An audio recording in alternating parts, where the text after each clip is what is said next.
Yesterday, like I was talking with some people and they were like saying, well, what can you do with AI? What's the best way to talk about it? I said, look, we're in a room here. It's about 200 people here, but imagine we turn the lights off like this. Can't see nobody. And then I said to you, show me everybody who's got a temperature in this room. I mean, first of all, you can't even see anybody, but you can't even see that, right? But imagine Predator, for example. You turn on your spectral night vision, you can see everybody and you can see their temperature as well, right? So then it becomes easy of like where to go after. So the key thing I would say is like use AI like a kind of special glasses, spectral night vision, whatever you want to call it, to see things that other people couldn't see before. What's the next 5 years hold for implementing AI? So our vision is to like basically power people that want to have like impactful organizations, help them multiply their impact and go from there. And then, you know, do good while doing good, basically, right? So imagine like the businesses then use these platforms, so let's say load takers and such. There's so many more levels to that, isn't there? Yes, levels is the key. Yes. So level 1 is just using tools like a calculator and stuff like that. Level 2 is augmenting your team. Level 3 is like, how can I be more transformational in either revenue, capacity, or experience, basically? And I think experience is the key one, right? You know, where you can then meaningfully improve customers' lives or their experience or the speed and all that kind of stuff, basically, you know. In this episode, I'm joined by Dr. Alok from Implementing AI. This conversation is a proper eye-opener because AI is moving fast and it's going to impact every business whether we're ready for it or not. We break down what AI actually means in real terms and how business owners can start using it without overwhelm and what the next few years might look like. Now let's get into the episode. Look, thank you very much for coming on, working on it. It's a real privilege to have you on. So thank you very much, especially given what's going on at the moment. And yeah, it's amazing. So I do appreciate it. So tell us, what got you into technology in the first place? Is it something you just adopted as a child? Did you have an interest in it? That's a good question. I guess like since I was a kid, I always was drawn to technology. So like I remember like when I was 5, so my dad was a doctor. We moved around quite a bit because when he got new jobs at different hospitals, we'd kind of move to different schools. And then my parents would be like, how do you want to choose a school? And I'd be like, I want the one with the best magnets. I don't know why, but I was like 5, right? So we were going around different schools and then I'd have a little tour and I'd say, may I see your magnets, please, basically, right? Like, and there was one school. That's so random. I was 5, right? But I had the same mind, right, back then. Yeah. And then I remember like at one school, they had like quite powerful ones. I was quite impressed. And I remember the headmistress, she said, Alok, do you know how magnets work? And I was trying to think very complicated. Like, I understand they attract and different stuff, but I can't describe that electromagnetic force. I didn't have the vocabulary for that. And I was like, I don't know exactly how to quantify that force. She goes, they attract each other. And I thought, yeah, I know that, right? But You were trying to go scientific. but I was 5, right? But I mean, so I've always like liked that. And then when I was like maybe 8 or 9 years old, like Tandy used to be around, right? Like, so I was into electronics. So I liked Lego, I liked Technic, I like soldering stuff. And so I'd be in my room probably when I was like 9 or 10 years old, I'd be like soldering and creating like clap switches or different stuff. I mean, completely unsafe electrically because I'd plug it into the mains and like, you know, like, and open wires. But I liked the idea of being able to like command things using some kind of ingenious technology, if you understand, right? It's fast forward. And so like, I'm from like, my parents from a healthcare background. No one in my family's in business or anything. I didn't know the word entrepreneur or anything like that. And then I thought, okay, I'll go into like science and healthcare. And then I always thought like, if I go into something where I can have my own business, then maybe I can apply some technology to it. So I've always been drawn that way. Let's put it that way. And so, you know, just to fast forward, I, you know, had a physical clinic, applied online consultations more than like 2010, then applied automation, then applied AI, then 3D printing, different stuff. So I've always been like, how can you use technology to gain an edge and almost redefine what's going on? Because why would you try and do everything the same as everyone else is doing it? You understand, you know, like, so, and then just one thing leads to another and here I am basically, right? So that almost sort of like that inquisitive, I suppose that's an entrepreneurial mind. Curious. Actually, it is, isn't it? It's curious. You want to see what happens, isn't it? Yeah, that's it. And also leverage systems and technology that's out there at the moment, available to you.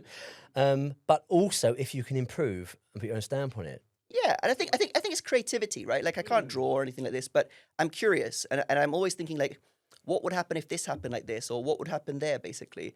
And I think nowadays we have such a diverse range of things we can kind of play with, essentially from automation to, you know, content creation to, you know, AI to whatever you want, basically. But there's many ways to be innovative, whether it's design or whether it's something. And I think everyone's got some kind of like urge to express or kind of create, essentially. And I think for me, that just business found a natural conduit to kind of do it in that kind of way, basically, right? You found a way via perhaps technology or different just things to express your own curiosity. Sort of yeah, exactly. That's right. It's funny you mentioned curiosity, right? Because I've had several guests and that have run businesses, built them up and then sold them for loads of money and so on, set themselves up a very nice life from hard work and stuff. And whenever I ask them the question of sort of like where it began, perhaps characteristics that they may feel they have, curious is one that pops up often. And it's really funny you mentioned it because, as you said, I just smiled. I was like, "There's another one."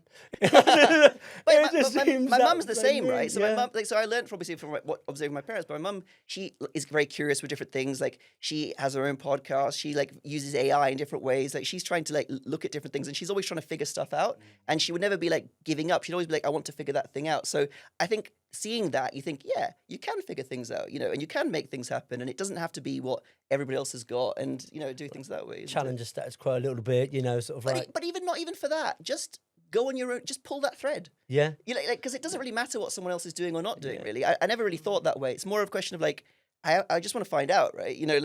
Which obviously you pull some of the wrong threads, and you're like, yeah, maybe I should have gone down that road. But that's all part of trying, though, isn't it? Exactly. And it's better to like regret what you've done than what you've not done, right? That's right. Yeah, exactly. Yeah, that's brilliant. I love it. So let's get into the whole ChatGPT, sure, LLM, and that sort of thing. So I've had another guy on before, an AI guy, and what he said was, as people use it in such a simple way, and the way he explained it is if you have a room filled with the most advanced and bright minds of the world, that's what ChatGPT, whatever these platforms are. But some people, you wouldn't go into a room of, let's say, Elon Musk or, like Steve Jobs or anything like that and just ask them one question and leave without response. Correct. You would have a conversation with them. You say, I'm going to take advantage of this and leverage everything that I possibly can here. Is that correct? Is that probably, because I'm trying to understand of like implementing systems like chat or start at beginning stage, which I think you want to challenge it and perhaps get it on board, leverage what you have at your disposal. And I think many people misunderstand that. It almost looks like a frame mind of like a Google use. It's not that now. It's almost taking it to so many more levels. I think like if you break it down and just start at the very basics, okay, so this is a general purpose technology, basically, right? So this is like electricity, this is like fire, this is like whatever you want to call it, basically, right? And this has profound implications for anything you want to apply it to, whether you're trying to figure out how to repair your washing machine, or whether you're trying to figure out what's wrong with your car, or whether you're trying to figure out how to study a subject, or whatever you want, right? Like it can help you in all those ways. And so I think one of the most important things you got to think about is like, how can it be relevant to you? Like if you think about it, like good teachers, like let's say a kid is like interested in football, right? If a kid is trying to teach maths to a kid, and if they start talking about, okay, let's look at the salary cap of a team, or let's figure out this, like if you make it relevant to them, then the maths is a byproduct of the hobby or the interest, if you want to call it that, right? So I don't consider AI its own subject. I mean, it is, but I don't consider it in that way in this modern frame. The way you got to think about it is as a new technology. So we're sitting here in a state-of-the-art room. We've got microphone, we've got everything set up and stuff like this. But it doesn't really matter about how the microphone's working. It's a question of it allows us to communicate and share the story and stuff like this, right?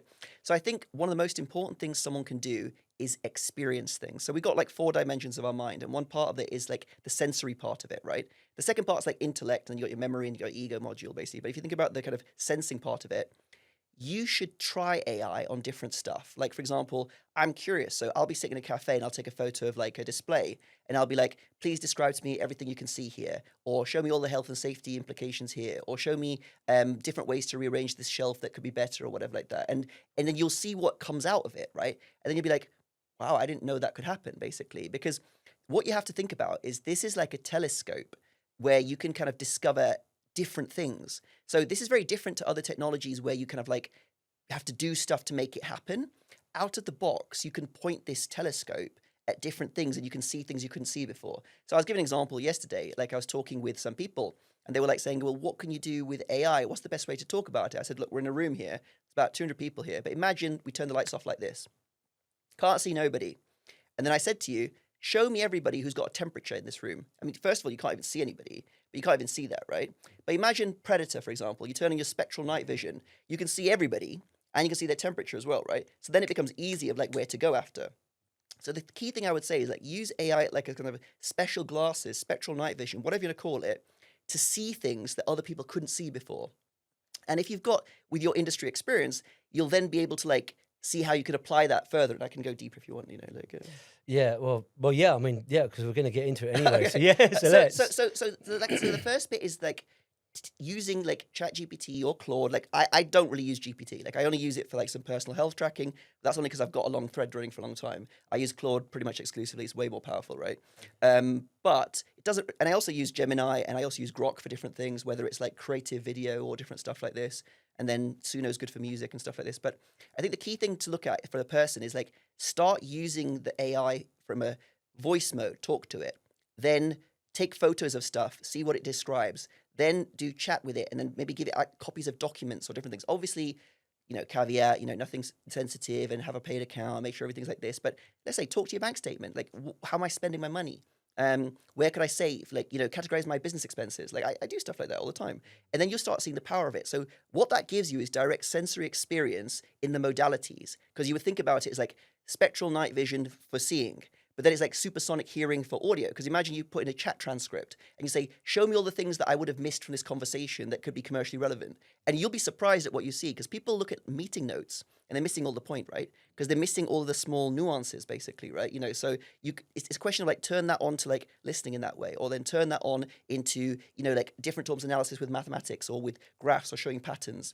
That by itself will then give you a sensory feel of what things are, and then you should push things as far as you can. Well, how much data can you analyze from visuals, or how far can you go with this? I've created comics, I've created audio. There's so many things you can do. You know what I mean?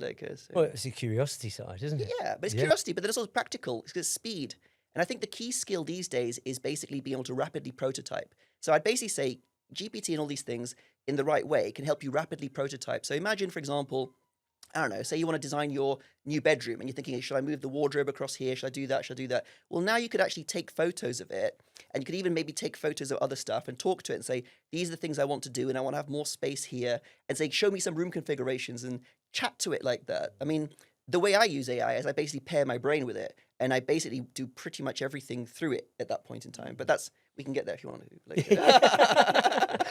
So you mentioned about other platforms like Grok and Claude, not a lot. So what do some of them do better things than others, or offer services that perhaps others wouldn't? Or? Yes. So I think first of all, it doesn't really matter what you start using, right? Like I think just use one to begin. Yeah, don't get bogged down with the detail.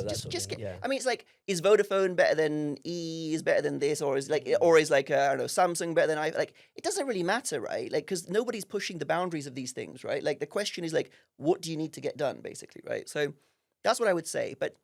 GPT is obviously very friendly and easy to use and different stuff like that. And you can create like custom GPTs where the mini knowledge base with your own company stuff, or Claude can do stuff. I'll tell you why I use the other ones, right? So I'm on Microsoft ecosystem. So I typically will use, as I said, like, actually I don't use GPT as much, but I do use Claude quite a lot on my Mac, for example. But then if I'm creating images, if it's like a kind of computer image, like some kind of like, either like social media banners or let's just say like some PDFs, different stuff, I'll use Claude for that. Very, very good for formatting documents and PowerPoints, different stuff like that. I use that all the time, Word documents and things like that.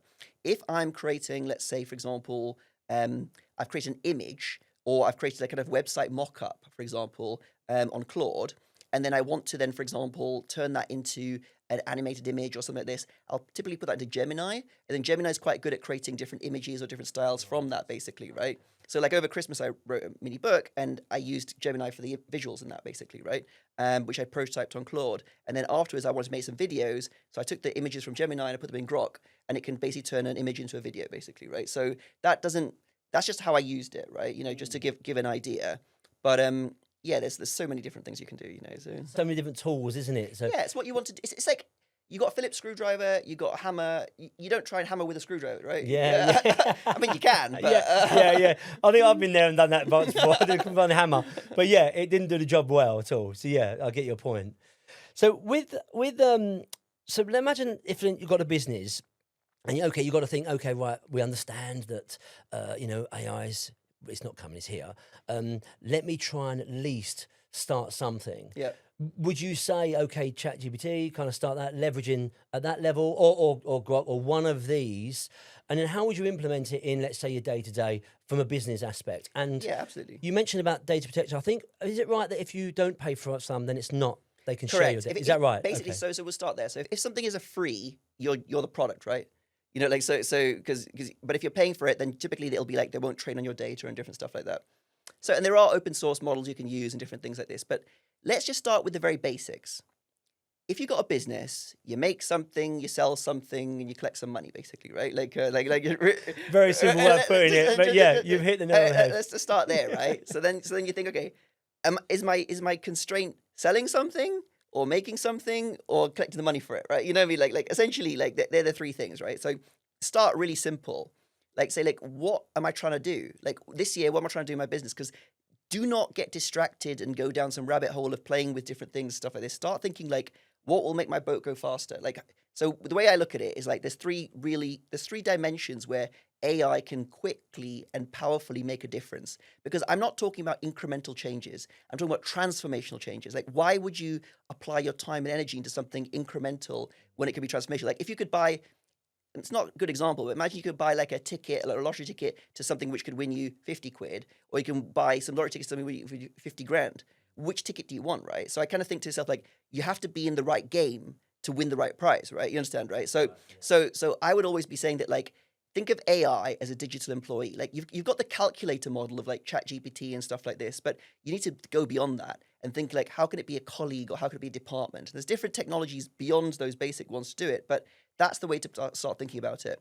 Now, in terms of like growing your business, so let's say revenue, capacity, or experience. So revenue.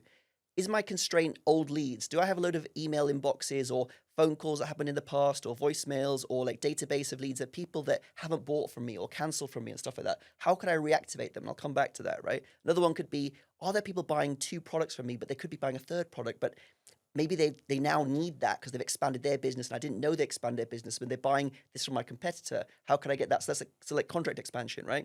And then the third one would then be churn prevention. It'd be like, okay, do I have people buying from me that are a bit upset and they're about to cancel or do something which I don't know about, if that makes sense, you know, like, so I would be looking at like, how could I use almost like insights, like those spectral night vision, like those glasses to like see into how I can affect those bits, if you understand, right? And I'd kind of move forward from there, if that makes sense. Now, that might be something as simple as starting with a meeting note taker. So it could be like, let's say it's you and you've got like different people and they go visit different people's houses and buildings, right? You have conversations every single day. You're smart, you know the person, you know that Jan has a husband, Tony, and every Thursday they do this or whatever like that, right? But when that person leaves that area, next person goes and has to discover that independently, isn't it, right? Versus like if, for example, they had like, let's say they're using a meeting note taker, pretty much all of them have an app. So every time they go there, they could just have the phone in the pocket and click record. Obviously you have to have the permissions and stuff like this, but I'm just saying that like, let's just say like all communication is recorded to provide better service and audit and transparency and stuff like that, right? Then what can happen is when you go and visit, it's recorded, you talk about what there is. After the meeting, there could be some kind of automated, like, this is what we did, this is what we promised, what's going to happen next. But then any insights which could lead to future contract values could be extracted from there, isn't it, right? And then you got many other things from there. But like, just as an example, I would focus on what will connect to something meaningful for you. Because if you're going to put your attention on something, you're not doing something else. And if you're not doing that something else, it has to have a greater payoff for you, isn't it, right? That's, you know. Right. So imagine like the businesses then use these platforms, so let's say note takers and such, and then you ask them, okay, obviously you're getting ready for AI, you're leveraging the tools, and go, oh yeah, I'm using Chat, I'm using Claude, sure, whatever. But I don't know for sure, but you would be able to say yes or no. There's so many more levels to that, isn't there? Yes, levels is the key. Yes. So think of it like a pyramid, right? So you got like obviously entry level, use something, right? You know, augment yourself, right? You know, like that's step number 1 is like, can I do things quicker? For example, I don't type. I use an audio keyboard. So I use like a special AI which I talk to, and it basically will format everything very quickly, and so I save a lot of time. As you can tell, I talk pretty quick, right? And I type pretty slow, right? So I win that way, right? So I would say like level 1 is augment yourself. Just get what you want to get done faster and better with like as a thinking partner, basically, right? Level 2 is then starting to think about, okay, how could I augment my team?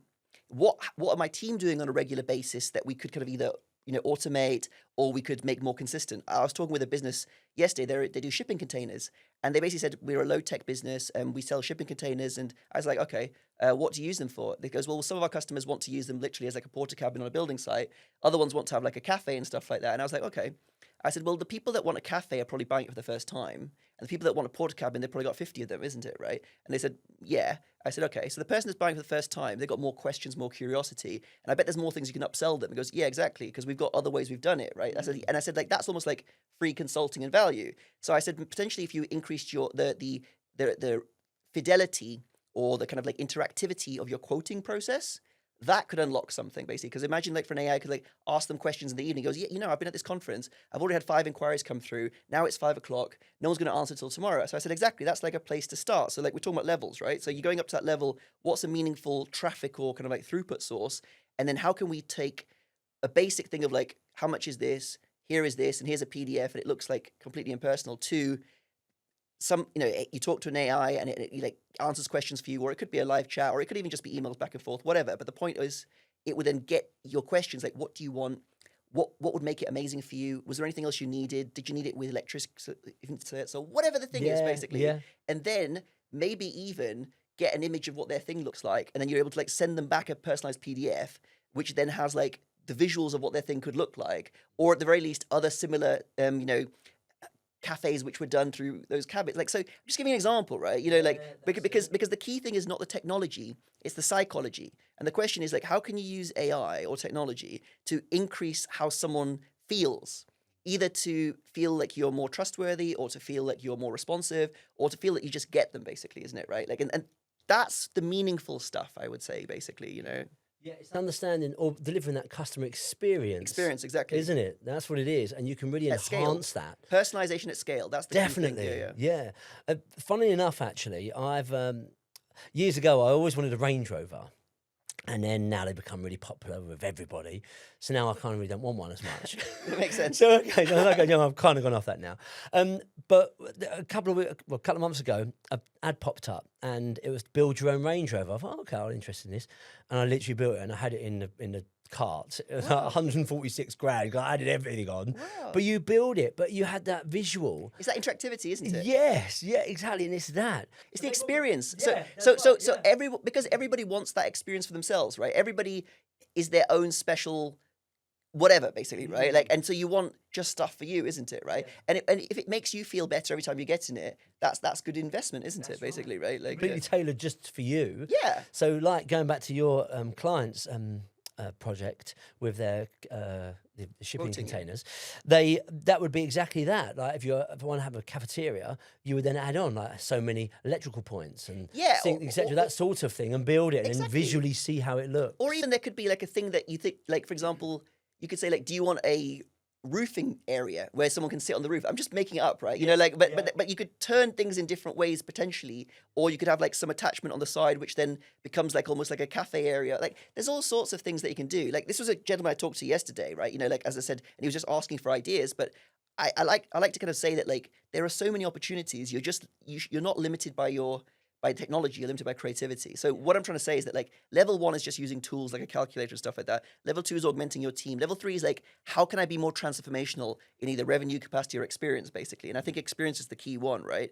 You know, where you can then meaningfully improve customers' lives or their experience or the speed and all that kind of stuff, basically, you know. With the way things are going at the moment, I think the whole sort of like personal branding, and companies have a personal brand as well. They certainly have a brand or a tonality of a brand.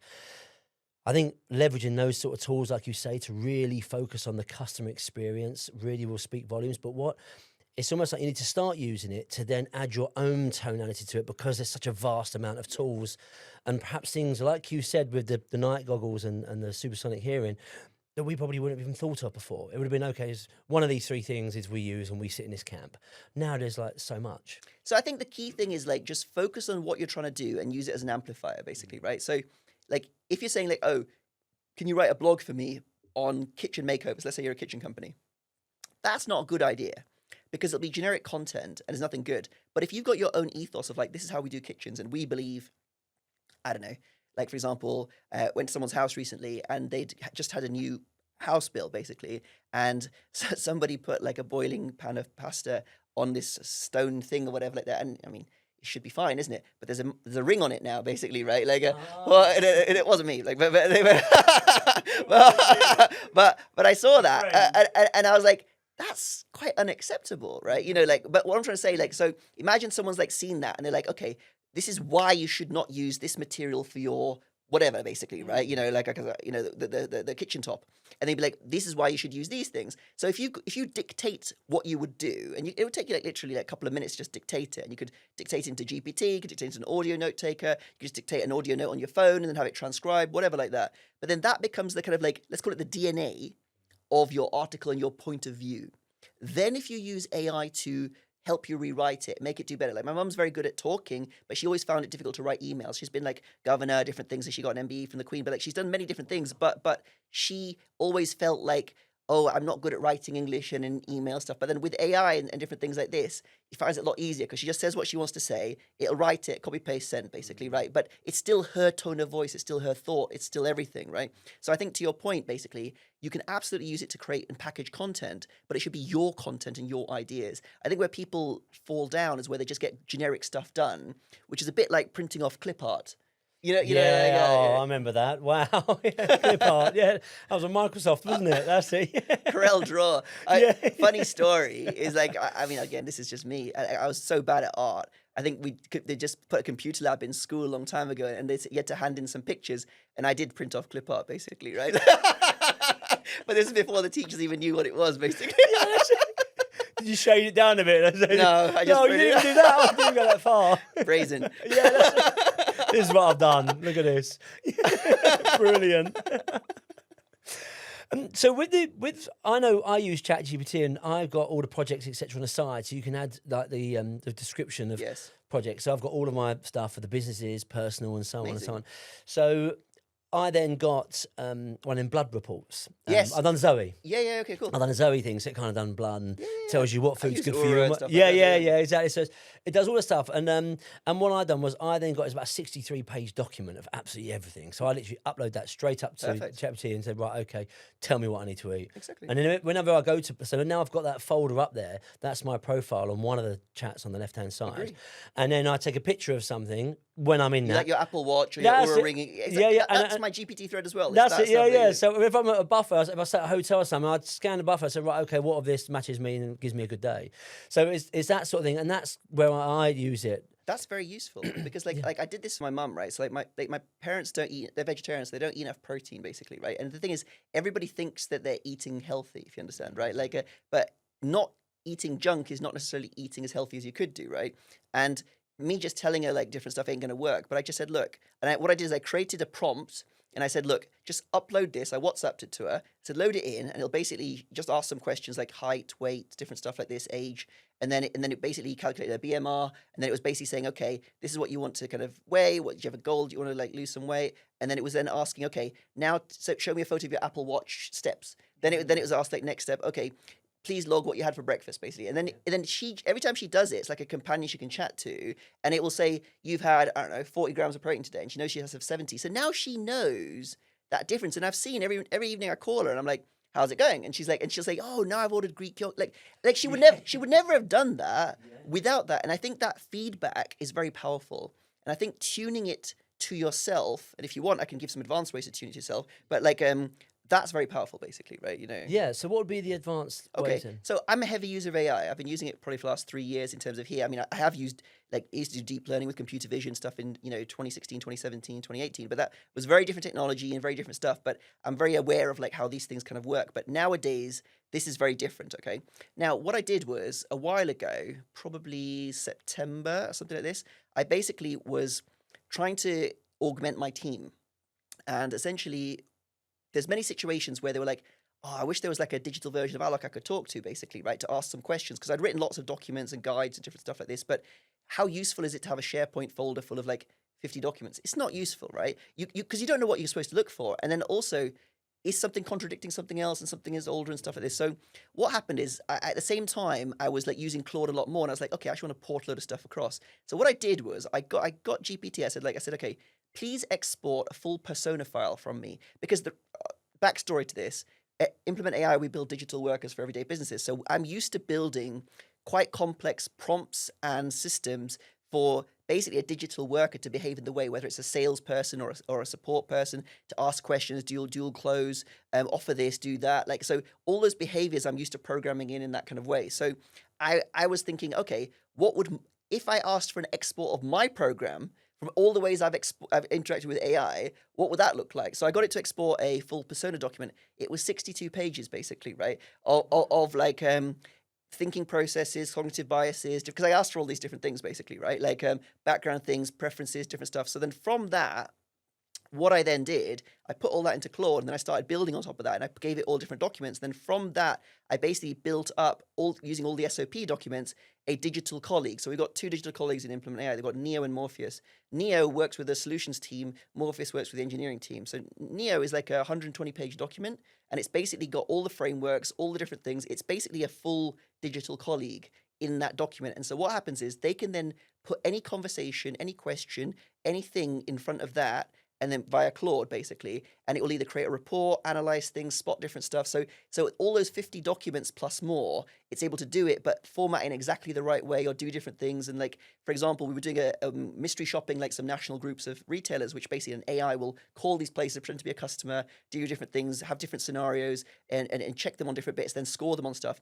And now Neo can write the precise specification for that, including handling objections and stuff like that, in 10 seconds, basically, right? Like way better than we can do it. And when we test those agents, they perform way better. So what I'm trying to say is that you can get quite sophisticated in terms of like asking what your cognitive bias is, what's your thinking pattern, you can go quite deep in these things, basically, right? And you learn about yourself because you're basically applying that vision to your own mental blind spots, if that makes sense, basically.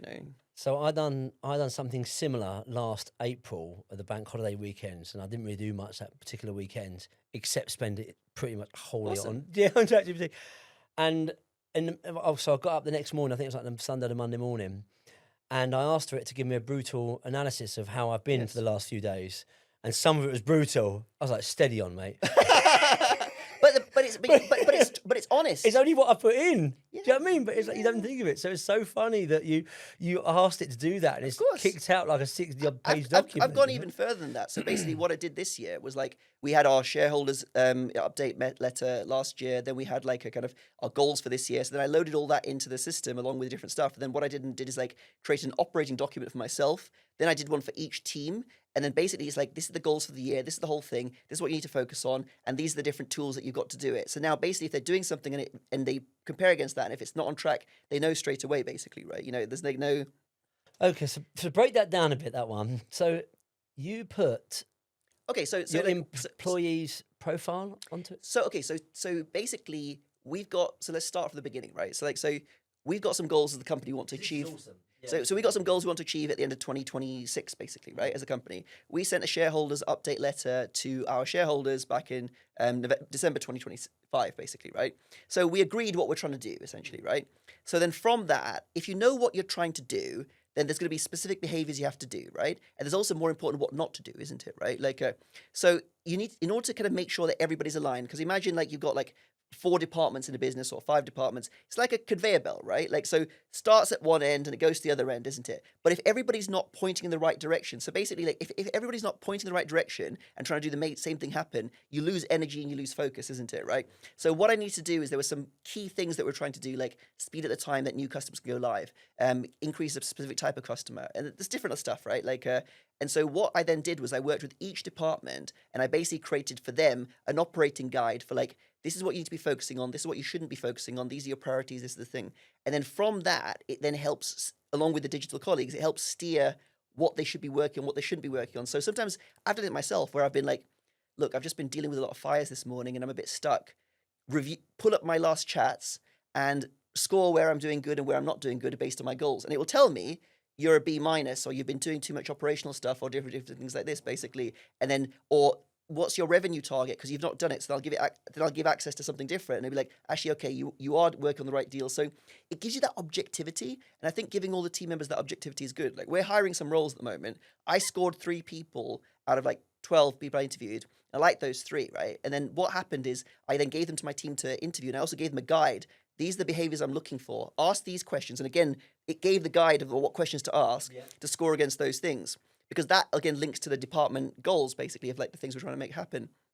And then I looked at the summary report they gave me afterwards, and I was quite surprised. I was like, wow, you asked different questions to me, basically, right? Which is great. But my favorite person was your favorite person too. But the other two had different perspectives, basically, right? But it's objective, you understand, right? You know, like, because people say, oh, there's bias and stuff. There is if you just don't have a structure. But if you've got a scoring structure and you've got all the different elements, it's actually more objective, because you can be, you think you're listening to someone, but you're not listening to someone. You noticed a pattern, and then it's pulled up a memory, and you're pattern matching, and you're warm because of the memory, but you're not really listening to what they're saying, right? You know what I mean? Like, so I think our own brains are so biased, basically, right? Like, having this can give you that objective layer of feedback, essentially, you know, so.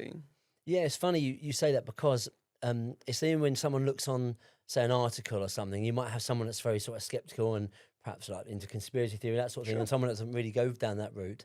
They might look at the same image, and the one that's skeptical of conspiracy theories might, oh yeah, can you see so and so logos? I'll say this because I've had it in my own family, and it's like, and I'm like, I can't see what you're talking about. Like, I can't see it. But it's the way we're trained. I'm like, well, I see this. How you programmed, and you right? see this. Exactly. That's how you condition. Same with conversations, all of that sort of thing. Everybody's got a coloured glass frame on, right? You just don't know you got the coloured glass frame on. So you will see what you want to see. You will see what you're, like, for example, I don't know, like, let's say you're a carpet layer, right? Your eye is finely tuned to the different types of carpet and the fitting and the join against the wall. Like, I wouldn't have a clue what skirting board or different things like this, right? But if you think about an Eskimo, there'll probably be like 17 different words for ice, right? Or snow, because it matters the consistency and texture. So they have that nuance and that calibration there. So the question is, like, whatever you've got trained in your mind, you will see, good and bad, right? You know what I mean? Like, and you kind of like almost only see things you want to see, if you understand, right? You know, like, so that's the thing. So when using that, so there's this flip side to that, the sort of like loading up. I'm of the camp of sort of like, if you only want to use this tool, this amazing tool, give it as much information as possible about you or your company or whatever you're trying to achieve. Then, but there's a flip side to that some people might say, well, actually, why should we give it all of this information? And what would you say if you had that sort of mindset? Like, what would perhaps be a negative side of giving it too much information and relying it on? So there's two things here, right? So I think you should use it as a decision-making amplifier, basically, right? You should still decide what's good or what's not, basically. So when I work with AI, I'm not trusting its output all the time, and I'm also like being very critical with it and kind of coming back with it. And what's quite funny is lately, if Claude isn't behaving, I'm like, come on, don't behave like GPT, and it gets quite insulted, basically, right? And then it actually improves quite a lot, basically. But I do say thank you. I'm going to move to GPT. I do say thank you. Like, so when the robot overlords come, hopefully they remember that, basically, right? Like, I'm exactly the same. But like, what I would be say, polite. Yeah. What I would say is that, like, if you want to get a good output, then the more relevant information you put in, it will work, okay? So I'll give an example. Imagine you want to have an agent which will do live chat support, right? And you want to explain stuff about, like, I don't know, like the range of products you sell, for example, right? You should put those things in, right? But it isn't necessarily important to put in other information, like, which wouldn't be relevant, right? Like your, I don't know, employee standard operating procedures. You wouldn't want things that distract, or even things which kind of confuse, essentially, right? Like if you've got other documents on your branding and stuff like that, which might not be relevant, isn't it, right? Because you want it to have like the best focused attention it can possibly have. Now, to answer your question about someone who doesn't want to put information in to get a better answer out, that sounds like someone that's hesitant about their data and this and that and all that kind of stuff, basically. So in that situation, you can use locally based AI. You could even run the AI on your computer where it doesn't even go to the internet and stuff like that, right? You can set things up if you really care about that stuff. But the point I'm trying to make is, you're still going to come back to the point, the better your information in, the better your output out, basically, right? That's right. Was that the old thing? Was it garbage in, garbage out? Yeah, or high quality in, high quality out, right? Yeah, like, yeah, exactly. That's right. Yeah, I was going more on the level like how people are probably. I would say that those sorts of people that are a bit reluctant to put that sort of information or share that sort of information are the kind that perhaps not curious. Sure. Because I'm wondering if perhaps people feel a bit scared of where it's going, a bit fearful of it. And they probably think that, and I've had it in my team occasionally, where if they're doing a role, they may not want to share how they do a particular service or a role or process, because they may be a bit fearful that if they show too much, then somebody else will come along and take their rather. So okay, so let's talk about this, right? So this is a basic fear and insecurity, right? So I think it's very, very important that all company leaders set a very clear direction, saying, look, our vision is to grow the business, to assist the team. We want to be one of the leaders in our company, in the industry, and we want to make sure that like everybody has a better supported job, right? And we want to upskill everybody. So if they've got that safety net that they know that like, look, we expect you to do it. It's like, for example, okay, imagine you've got like a room full of like sewing machines, right? And you're putting some electric sewing machines, or some people have to pedal, basically, right? It's like, look, the person who's using electric sewing machine is going to get a lot more done without their feet getting tired, right? Than the person pedaling, isn't it, right? So it's like, and you can say that if you're going to pedal, I still need the same number of things done. So in that kind of way. So I think number one, it's like giving that security and that clarity and that vision. The second thing I would then basically say is that like, look, you need to like understand that like how to use this tool. This is a general purpose tool. Like it's like you're used to working with candles. Well, light bulbs are here, right? Light bulbs not going anywhere, right? So you need to get used to this, okay? Now, either what's going to happen is you're not going to adapt to it, and then you need to upskill and get with that. And it's not difficult, to be perfectly honest, right? I think the kind of security part of it needs to be kind of like understood. Then beyond that, they need to understand like how they could actually be having a much more fulfilling job, like things that would take them ages to kind of do. Like for example, Excel, okay? I'm not great at doing lookup functions or different stuff like this. Like I can get by with equal sum, right? But if it comes to like find deduplicates or different stuff, like I wasn't great with those things, and I'd have to like Google and find out where those things are. But now, obviously, with Claude, you can get things manipulated and do things and stuff like that. So I think the key thing is you need to like learn how to do it, right? Otherwise, you're going to be like basically pedaling everywhere when you could be in a car, isn't it? Right? That's right.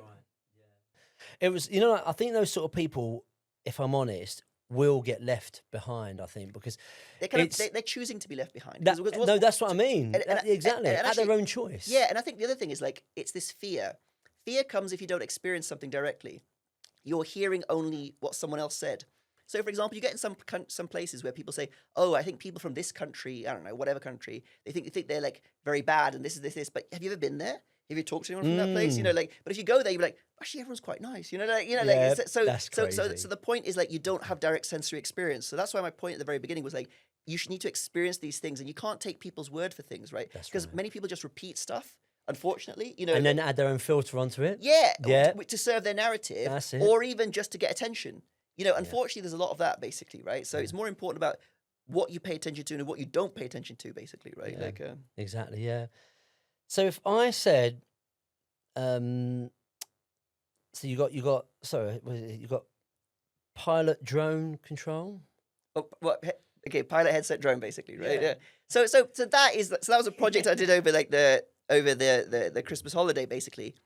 So essentially, what that is when I was talking about like the 4 dimensions of your mind, how you operate, what kind of like cognitive blind spots you've got. So with that book, I basically like wrote down how to almost like understand your own programming. So basically, like everybody's been programmed. The thing is, we can't see our program, or you couldn't see your program before, but you can actually if you understand things. And if you see that, then you think, I wouldn't want this in my program. I don't want those things there. And I don't want to be irritated by certain things. I don't want to be triggered by certain things. I don't want people to have control over me in those things. I don't want to feel bad in these situations. So you can understand all those different elements, but in a very practical way, using very modern and simple language, you can start to gain control over those things and that stuff. So basically, I'll leave it at that. Basically, if someone's interested in understanding more about like how their mind actually works and how it works, I'll give an example, right? So this is very simple. If you think about like, is there a place you like going to, like a cafe or a restaurant that you go often? Yeah. Okay. So the first time you go there, you could probably sit anywhere, right? Yes. The second time you go there, if the chair you went to last time, maybe you go there, maybe you don't go there, right? But after about 5 times or 10 times, you've sat in one of the places multiple times, right? Typically, most people don't sit in a new thing every single time, right? Yeah. Then skip forward 20 times. You've now sat in that chair 10, 12 times, depending on the capacity. Go forward 50 times, 2 years now. When you walk in, someone's in my chair, right? Like that's how you feel, isn't it, right? So in that situation, what's basically happening is there's 4 dimensions of your mind. You've got your sensory part of your mind, you've got your processing part of your mind, which is like figuring out what something means or how it interacts to you. You've got your memory part of your mind, which is creating these grooves, and I'll come back to that. And the 4th part is like your ego module, your identity module. So memory. Every time something happens, it's like drawing a line in the sand. The trough gets deeper, basically, right? And then so this groove forms, basically, right? And this is all based on like convergence of neuroscience, ancient stuff, lots of different things, but it's all the same language basically. So imagine your mind is like a still pond, okay?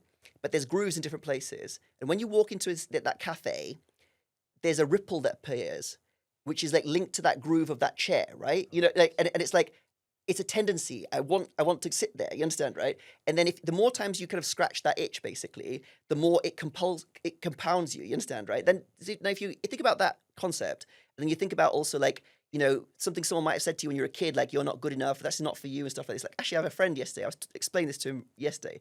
He's very successful. He's about to sell his third business, basically, and he was saying that, you know, after February, he doesn't want to talk to anybody for 6 months and he wants to just like relax. And I said, that's great. You know, you need to take the time for yourself because he's been through some intense stuff. And then he was then relating to me that he's actually already arranged a lunch with somebody to basically help him out on their business and their project. And I was like, that's interesting. And I was asking him, where's that from? And I was like, why are you giving your attention to it? And he was like, and then I said to him, it's because you don't feel you're enough, isn't it? Right? You feel that like unless you're doing stuff, you're not useful. And then we were talking about that, right? And then that's a ripple, basically, right? You know, like, and then that's like based on that kind of groove. And we were just talking about it. And then for jokes, basically, I said, what you need is a department of, was it attention procurement process? So I made a whole charter for him with Claude. So my jokes can be quite sophisticated. So I made like a whole complex charter with a logo, which is like your request is pending. And basically I said, like, if anyone wants your attention, there's this whole charter which they can look at now, which basically says like, you know, all applications must go with APP 7 Form 7A. It needs to be in full. There needs to be 3 references of everyone who can attest the validity of what you've got, and then like if it's incomplete, it'll be rejected without notice, and then it will not be acknowledged until 6 months have passed. And if you want to do an emergency request, that can be done, but it'll be the same thing processed at the same time, but just with a red border. Yeah, he was just laughing his head off. But what I'm trying to say is that like, if you understand your patterns and if you guard your attention and your mindset, you can then fully apply it to things that you want to apply it to, if that makes sense. So if anyone's interested, on my website or on my LinkedIn, you can get a free download of the book and even the audio book on YouTube and stuff like that, basically. But yeah, I think the key thing is like own your mind. You know, like and then use it how you want to use it, right? Like don't be triggered by it or don't be used by it, if that makes sense. You know? Yeah, for sure. And I think with you saying that about the grooves, I would say, perhaps you correct me if I'm wrong, but you'd be able to have control over which grooves you form. Yes, and then you can't undo a groove, but you can place a new one. So that's why some people like stop smoking, they just chew gum afterwards, because you swap one thing for another thing, right? You know, but because you can't resist things, isn't it, right? But again, that's where like changing your environment and different stuff and who you hang out with and all those sorts of things help, isn't it? Right? I mean, there's lots of processes. It's not just, I'm going to change my groove. No, it's no. not like that. You've got to have some steps. Exactly. But then you also catch yourself a break, right? You also understand that like, if I have that compulsion, it's not because I'm weak or it's that's just how my brain, that's how the mind works. Like your headset basically has got those 4 dimensions, and essentially that's what kind of gets involved in that situation. And the way it kind of works is like, first of all, it's like you drop a small pebble in the pond, and a small ripple forms basically. So that's like the 1x level basically, right? If you put your attention into that and keep thinking about it, a whirlpool starts to form basically, right? You know, and then the more attention you get, it's like, I have to do that thing, I have to do that thing, I have to do that thing. And then you can't not do the thing. You understand? Like, but then the issue wasn't that you did it in your week. The issue is you're late. You at the very earliest point that the drop happened, you should have taken yourself out of the situation or done something to change that pattern, basically, right? You know, and then you understand, okay, next time maybe I'll try that, basically. So it's not about like, oh, I have this problem where I'm weak, I'm bad. No, it's just there's an imbalance somewhere, and if you understand where that is, then you can do something about it. Do it next time, basically. Right? That's all it is, you know. That's really true. You just mentioned that, and the reason I smiled a little bit was because I'm like, I need a bit of that right now. We all need that, right? You know, because it's just so busy, and you're getting pulled from all sorts of different directions, and to have that strength, I guess, or structure to say, no, this is my system, this is how it happens. Yes. Much like your chart that you sent your friend. Yeah. But that's quite in depth, but you know, something like that, you know, this is how I operate. Exactly. You know, so you need to quiet stuff down. You need to, like, so things like little simple things I do. Like, so I live in Lisbon in Portugal. I really like it. Like every morning, like the same guy, like I've taken an Uber many times in the morning. So the same guy I've got an arrangement with, he'll turn up in my at 6:25 in the morning. I'll say hi, go in the back. I'll listen to like some not meditation, but there's some specific stuff I listen to in the morning. Like no. Like so in the morning I listen to different stuff, basically. Like not nothing to stimulate my brain. There's some specific stuff I do to like improve my clarity of thinking and stuff. So that's stuff I do. So I'm not having a conversation. I'm relaxed. He's relaxed. We know what to expect from each other. You understand, right? So I arrive at the Starbucks and they know me, so they'll just make my thing. I don't have to ask anything. I'll sit in the corner. I'll have my AirPods basically either listening on that or on basically sound cancellation. Then I'll go to my breakfast place afterwards. Again, they don't even know my name or anything, but they just make the same thing for me every time. Like they don't need to, you know what I mean? Like it's like exactly. Like, so I protect my attention. So I'm protecting my attention basically, right? So then it means that like let's say we wake up in the morning with 100 units of attention for the full day, right? I guard all of them, right? Like and then I'll use them where I want to use them. And in some situations I might use 20 in one go, basically. Because we all have a limited number. Yeah, definitely. And also as the clock goes, depending on your like energy level and different stuff like that, the potency of some of those last ones is less or whatever, basically, right? You know, so again, another thing is like, you know, if you go home in the evening and you've just done everything at work and you just give your family the worst of you, basically, that's not fair either, isn't it? So I think what's more important is actually saying no to stuff or avoiding stuff. It's more elegant to avoid than to say no, basically, right? You know, like so and in that situations, like also like you know, turn off the phone, like have, you know, everything as auto reject or whatever like that. You know, just guard your attention, basically. You know. And I suppose with the whole AI tools, etc., all of these systems is going to help you, if used correctly, is going to help you to cancel that out and set up these systems and to do more of what you want to do. So then in one day, like you did on the weekend, you've got a lot of stuff done on that weekend, isn't it? Right? Or if I'm working on something, I can get loads of things done in one go because I'm not tied up in other things. See, there's so much of our energy otherwise is tied up in mental cycles about, oh, what did they say about this? Or what's that? Or let me check Slack. Let me check. Why are you looking at it? You're not going to do anything about it now. So it's just going to distract you from what you know, like. That's true, yeah. Destiny robot. So we got like our implement AI companion. Basically, is a robot essentially. Yes. So like walks around. So tomorrow that'll be good fun. You'll take some pictures and stuff like that at the event. It's cool. It's a you know what's funny? We had a billboard campaign in Manchester in probably September, and we had you know, Destiny robot like with us by the billboard taking some photos. I'm telling you, right? There were so many vans that like stopped and passed like where we were, and they were like, "Can I have a picture with the robot? What's that robot?" And to me, it was like an alien had landed. I was just analyzing. I was like, this is almost like what it looks like if an alien had landed, right? And the funniest one was this lady came along and she had a have kid. She goes, Can I have a photo of the baby with the robot? And I was like, go for it.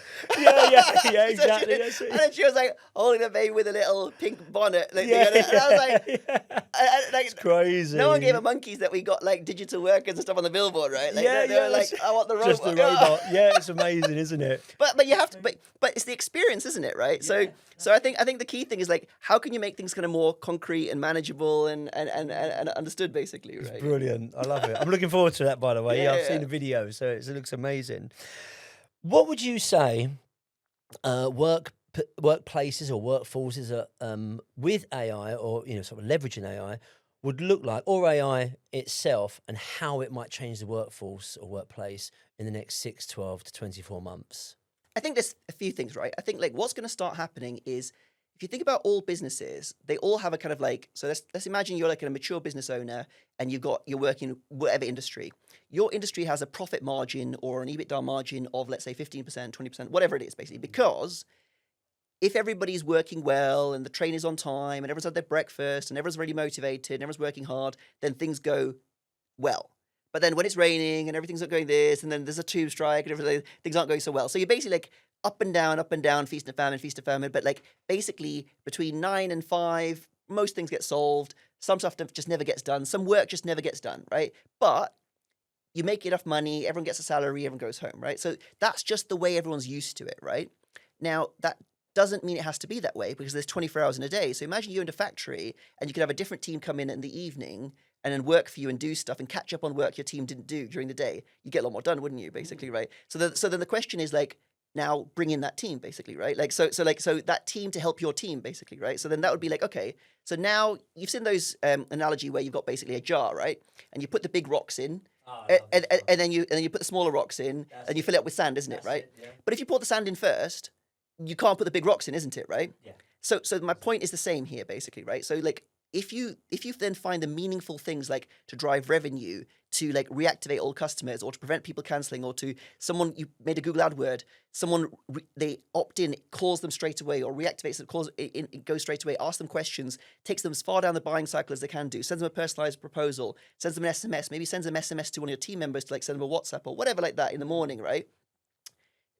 Warming up that buying cycle, then all the things that aren't being done, which result in your 15% profit margin, start getting in. Now, imagine you could add another, I'll be conservative, 2 to 3%, basically, right? That can make a big difference to you, basically, right? Like, because, if you think about your business is going to be sold for like, I don't know, 5x revenue, 5x EBITDA or 10x or whatever like this, can be a lot. But there's more than 2 to 3x you can do, 2 to 3% improvement you could do. You could actually do quite meaningful, because like, imagine you then say, okay, all the people that like didn't buy from me, or maybe I take my competitors' leads. Maybe I go to my competitor and say, look, do you have people that you spent marketing on last 12 months and they never bought from you? Yeah, okay. Give me that list, and if I sell any of those, I'll do a revenue share with you. Is that fair? All right, fine. So then you give that to your evening AI team, for example, calls them on evening and weekend, because like nobody answers the phone during the day, but maybe the evening, weekend they do, reactivate all those customers, and then you've got no incremental cost. And there's so many things you can do like that, right? And then you go even more aggressive, and then all the people that didn't want to use AI, they get fed up and go, you know what, I've had enough of this. I'm packing up, basically, right? I'll sell you my customer book, basically, right? And you're like, okay, so a hot customer book as well, by the way. That gets warmed up by the calls. Yeah, exactly, or whatever. But the point is, like, honestly, there's like sometimes 10 years in which 1 year of change happens, right? And sometimes there's 1 year which 10 years of change happens. This is that year. Right. This is the year. It's like Inception, not Inception. It's like in Interstellar when they go on that planet, right? Yeah. And then every minute is like how many hours, it's how many days, it's how many months, how many years, basically. It's like that now, basically, right? So the more you put into practice, the more momentum you build, then people can't catch you, basically, right? Like, because if you get on the bullet train before everybody else, and then you start doing the right things, then you're going to be just getting further and further ahead, essentially, isn't it? Yeah, I heard it said that if you, and it was only recently, it was just before Christmas break, and someone said, I forget who it was, they said something, I was watching something on YouTube, and they said that, imagine a plane and the fog comes over. Those that have already taken off are now above the fog and fly clear. Yes. And those that haven't will find it difficult to take off. They'll be thinking, I'll wait for it to clear, wait for it to clear, wait for it to clear. Exactly. Exactly. So those that just take the jump and start implementing this stuff right now. Because you need to learn. Exactly, Basically, what you have to understand is, like, you have to learn. And the thing is, the competitive advantage is not in the tool. It's in the context engineering. It's in how you do things. It's the iteration. Like we had one customer, for example, like they're like a manufacturer, and like they want to reach out to like other clinics that they want to sell to. And we did a whole research campaign where we had AI agents that can operate computers and do different stuff, researched a whole lot of clinics, went to their websites, found all the doctors, found all the different things, what technologies, and then basically created a whole almost like list of like, is it independently owned? Is it commercial? Is it corporate owned? And then it created a segmentation of like, these people sell a lot of this and this and this and different ones. Then we create a campaign where the AI is calling and saying, hey, I see you sell a lot of X. And I think, so how many of your customers are going ahead with this? And they said, oh, it's a high value thing, and they've put the price up for us. So really, we only got this many things. Okay, would you be interested in meeting with one of our team members who could then help you save money on that with an alternative, basically, right? Already a campaign ran yesterday, already 5 companies interested in going ahead, basically, and doing something with the meeting, right? And that's with 0 human time, if you understand, right? So the point is, like, we actually changed the script partway through because we saw the script at the beginning wasn't working so well. And then we iterate the script to actually say, it is a marketing call. And then they were like opening up about it, basically, right? Because before it was like, hi, how are you? Then it changed to like, hi, we're calling from this company, basically, right? And yes, it is a marketing call, but we're here to help you with this. And I just have 3 questions for you. And so that's so interesting, and also the other thing is, like, we did a different campaign with another place where we were mystery shopping them and asking them the questions, and you get all the insights. And there was one like national kind of like they're like a car service company, and they were like saying, oh yeah, customer service is great and stuff like this, and I'm sure it is, but we actually mystery shopped them, and we actually found out, like, who didn't answer the phone, or who never offered the cross sell, or who didn't have this service available, and we just gave them the data, and then they're like, I'll come back to you. Because what this in life, it's like, it's not what you don't know that gets you. It's what you think you know that isn't true. Yeah. That's what really gets. Is it the known unknowns or something like that? Yeah, exactly. So, but in this situation, you think it's a known, but it's not a known. It's crazy. But when you mentioned about the sales call, the marketing call there, For us to do that probably a few years ago, we would have had to retrain our marketing team. Yeah, and weeks, months maybe, for everyone to grasp it. but just because they grasp it, will they do it? Then you then got the monitoring, like you said with the mystery shopper. You then got the monitoring to make sure that it's being done how they've just been trained. And the cost per call, like like how much time are they actually having a conversation with the person versus how much time getting ready to do a conversation? Or going for a coffee or whatever like that. Absolutely crazy. So, what do you think the vision is for implementing AI? Then, what's the next 5 years hold for implementing AI? For our company, right? Yes. Yeah. So our vision is basically to be like basically one of the most helpful and leading providers of this category of digital labor, digital workforces for businesses. And just like everyone's got their day team, we're like a kind of like the night team, if you want to call it that. But it's not just the night; we can also do the day too, right? But for different departments. So we want to give everybody's team a team, and then we want to basically help entrepreneurs, because I think entrepreneurs, they're very brave. They take on risk, they take on debt, they take on everything. They pull the world on their back, and then they give jobs to people and everything like that. And I want to make sure we can kind of like help people like be more impactful in what they want to do. So our vision is to like basically power people that want to have like impactful organizations, help them multiply their impact and go from there. And then, do good while doing good, basically, right? And then having fun, and we're doing events all over the place. We're going to Dubai end of this month for our first event there. And yeah, I'm just enjoying the journey, basically, right? Controlling robots. Yeah, just basically I'm a big kid, right? Exactly. Why not? Why not? Why not? That's it. Brilliant. So where can people find you then? Sure. So on LinkedIn, I'm quite active on LinkedIn. So you can connect with me on LinkedIn, Alok Yashwant Shukla on LinkedIn. Otherwise on implementai.io, we've got everything there, or pilotheadsetdrone.com, basically. Alok, it's been an absolute pleasure. I love it. We could go on for hours, but we've got to stop. But I love it. Thank you very much for coming on. Appreciate it. Thank you.